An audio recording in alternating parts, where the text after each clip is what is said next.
Assalamualaikum warahmatullahi wabarakatuh. Perkenalkan, nama saya Muhammad Rizky Balkadam dengan NPM 2478312. Saya dari Prodi Teknologi Rekayasa Perangkat Lunak.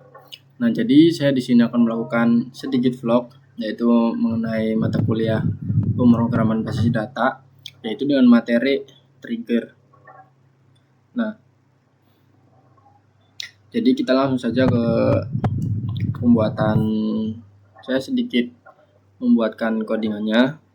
Di sini saya sudah membuat database-nya, yaitu namanya trigger 2. Di sini kita langsung saja buat kita panggil. Kita gunain ini. Coba running. Oke. Nah, jika sudah, kita buat tabelnya. Create table barang. Table barang. Nah, di table barang ini ada kode barang. Kode barang ini kita tipe datanya pakai varchar 10 primary key. Nah, selanjutnya kode. Nah, selanjutnya di sini ada nama barang. Nama barang kita pakai varchar juga, kasih 100. Setelah nama barang, di sini ada stok. Apa sih stok itu? Ya, stok barang itu. Stok barang kita pakai integer.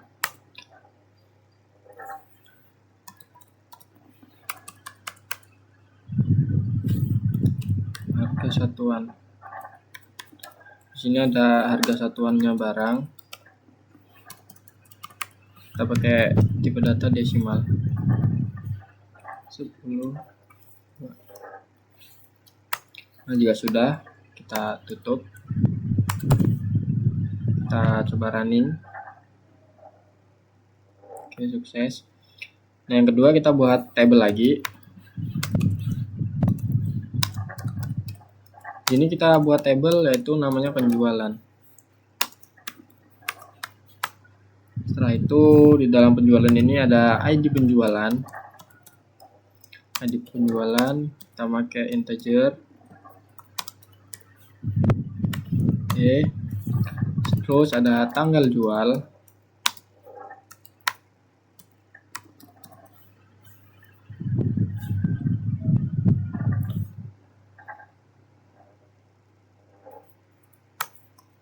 Jika sudah, kita tutup.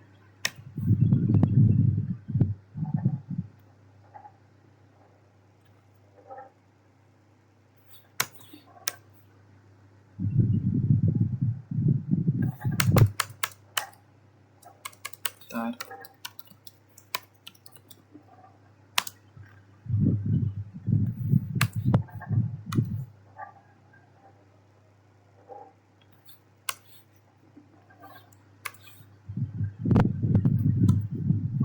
Oke, coba running lagi. Oke, bisa. Nah, setelah kita buat ini, kita buat table satu lagi.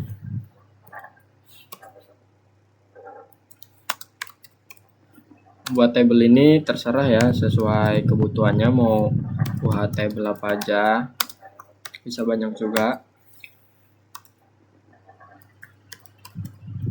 Nah, di detail kita pakai integer primary key. Setelah itu ada ID penjualan, integer. Setelah itu ada kode barang. Kode barang seperti tadi kita pakai varchar. Setelah itu ada jumlah jual. Jumlah barang yang udah kita jual pakai integer. Setelah itu ada diskonnya, diskon persen pakai desimal.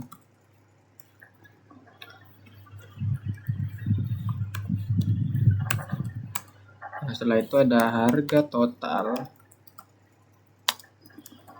pakai desimal juga.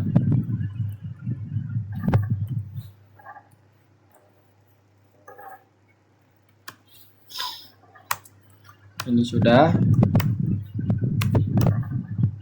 kita tutup, kita coba running. Oke, sukses. Nah, setelah ini kita itu mengisi data awalnya. Kita isi data di tabel barangnya. Insert into barang. Di sini ada kode barang kan tadi, kode barang, terus nama barang. Setelah itu ada stoknya, stok barangnya, terus ada harga satuannya. Kita tutup. Values. Nah, di sini kita isi datanya baruan. Nah, di sini kode barangnya seumpama B001.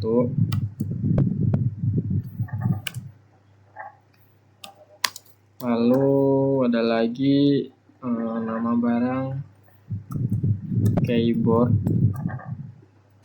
mekanik.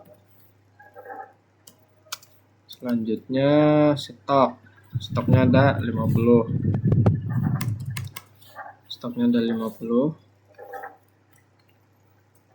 Lalu harga satuannya 500.000. Tuh harga. Oke. Nah, jika sudah, sini kita akan buat satu lagi buat datanya. Ini ganti 80. Ini 150. Ini mouse, kita pakai mouse aja, mouse wireless, kode barangnya B002. Jika sudah, kita tutup.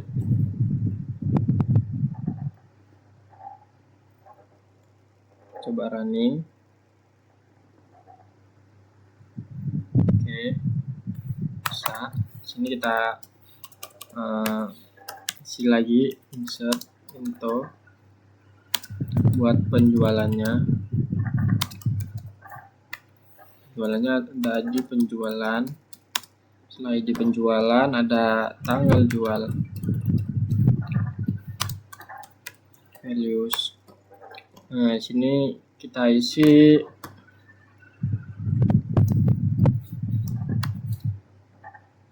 ini 1,0.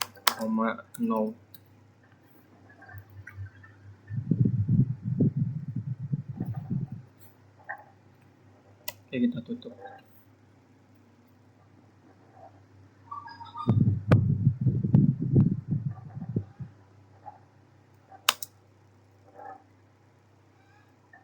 Kok error ya?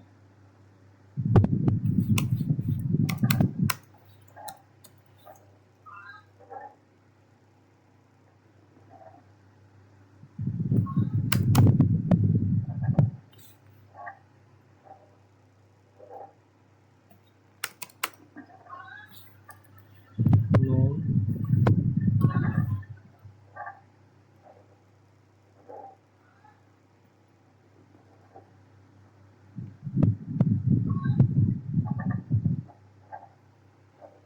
Function name misalnya.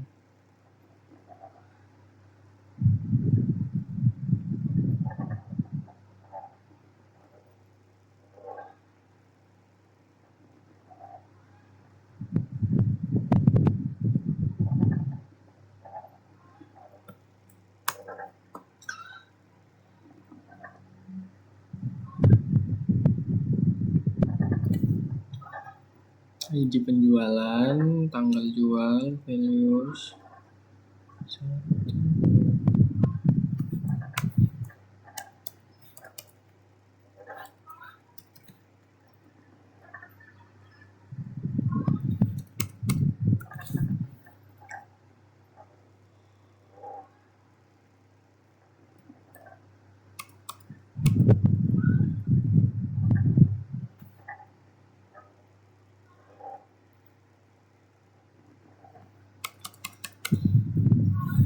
di penjualan kita pakai C001.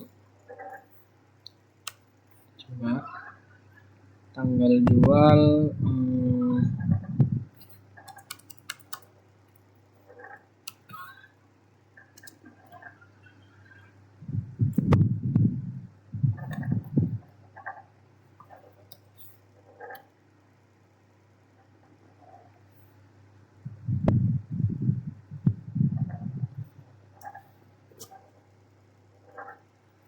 jadi kita langsung ke pertanyaannya aja ya, karena di sini error. Saya kurang paham juga. Jadi langsung saja di sini di kuis ini ada pertanyaannya, yaitu yang satu itu buat vlog untuk menjawab atas pertanyaan berikut berdasarkan praktik yang telah dilakukan. Jadi apa sih perbedaan after sama before itu? Nah, jadi trigger after itu dijalankan setelah data berhasil dimasukkan ke tabel. Jadi itu waktu di praktik ini, nah after ini itu digunakan ya ini untuk mengurangi stok barang, karena data transaksinya itu sudah pasti tersimpan dengan benar, sehingga aman itu untuk stoknya diupdate atau diperbarui. Nah, sedangkan yang trigger before ini dijalankan itu sebelum datanya itu disimpan ke tabel. Jadi trigger before ini kita itu biasanya gunain ketika kita ingin melakukan validasi dalam perhitungan. Misalnya kayak mengecek stok cukup barangnya, atau barangnya itu nggak cukup, atau menghitung diskonnya kan, diskon barangnya itu sebelum transaksi yang benar-benar udah tersimpan gitu. Nah, jadi itu lebih enak bilangnya after itu eksekusi setelah penyimpanan, sedangkan before itu eksekusi dalam sebelum penyimpanan. Jadi ya after itu setelah penyimpanan, sedangkan before sebelum penyimpanan. Nah, yang kedua itu ada jelaskan fungsi dari variabel new kode barang pada trigger TRG kurangi stok. Mana TRG kurangi stok?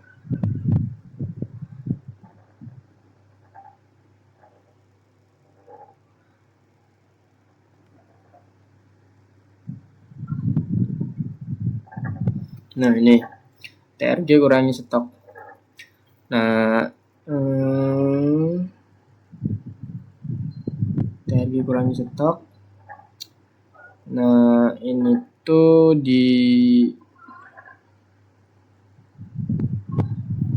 digunakan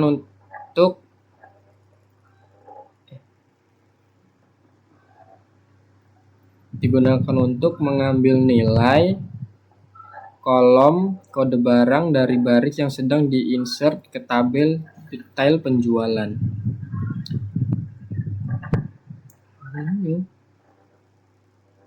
Nah, new kode barang ini yang dimaksud mengambil nilai kolom kode barang dari baris yang sedang diinsert ke tabel detail penjualan. Sedangkan variabel new ini itu tuh representasi data baru yang masuk. Jadi ya ini new, yaitu baru. Jadi fungsinya itu untuk menentukan barang mana yang stoknya itu harus dikurangi. Jadi seperti itu.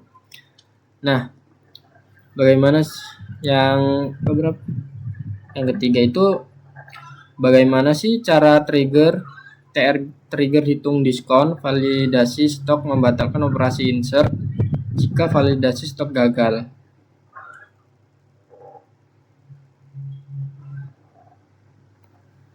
Bagaimana sih cara TRG hitung stok, membatalkan operasi insert TRG hitung diskon?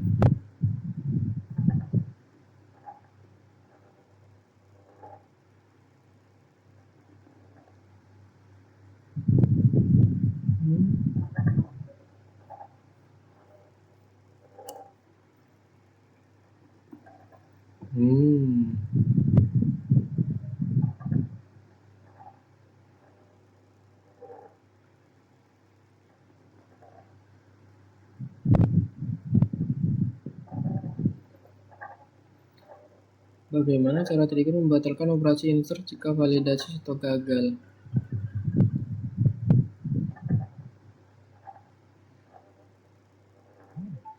Di dalam perintah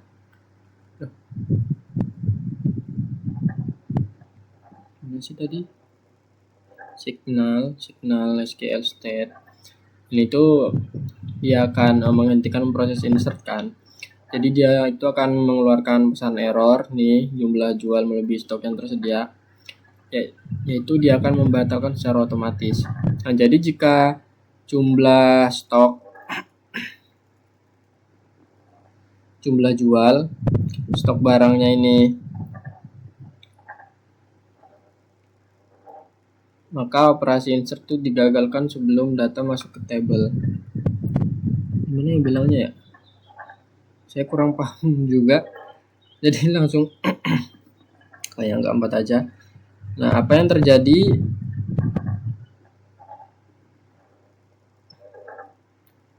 terjadi pada kolom diskon persen dan harga total pada skenario 2 jika Anda tidak menggunakan trigger before?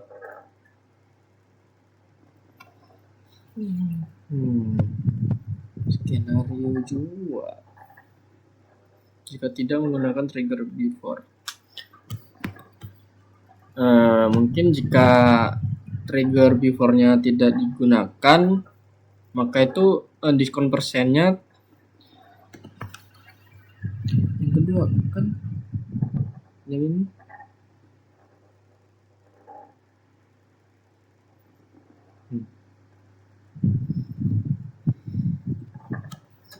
Mungkin diskon persennya tidak akan terisi otomatis, dan juga itu harga totalnya itu tidak akan kehitung gitu.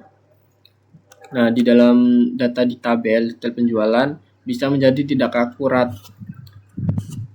atau ya sedikit salah gitulah, salah. Mungkin juga dia bisa terjadi kesalahan besar dalam laporan atau transaksi. Nah, menurut saya itu trigger before ini menurut saya itu sangat penting agar perhitungan otomatisnya itu konsisten gitu, nggak ada yang salah. Jadi seperti itu. Ya, mungkin sekian vlog dari saya. Kurang lebihnya saya mohon maaf jika masih ada yang salah. Mungkin saya akan benahi lagi, saya akan belajar lagi sedikit-sedikit. Karena jujur saya lumayan sulit untuk memahami materi ini. Jadi saya ya tetap berusaha. Ini sekian. Saya akhiri. Wassalamualaikum warahmatullahi wabarakatuh.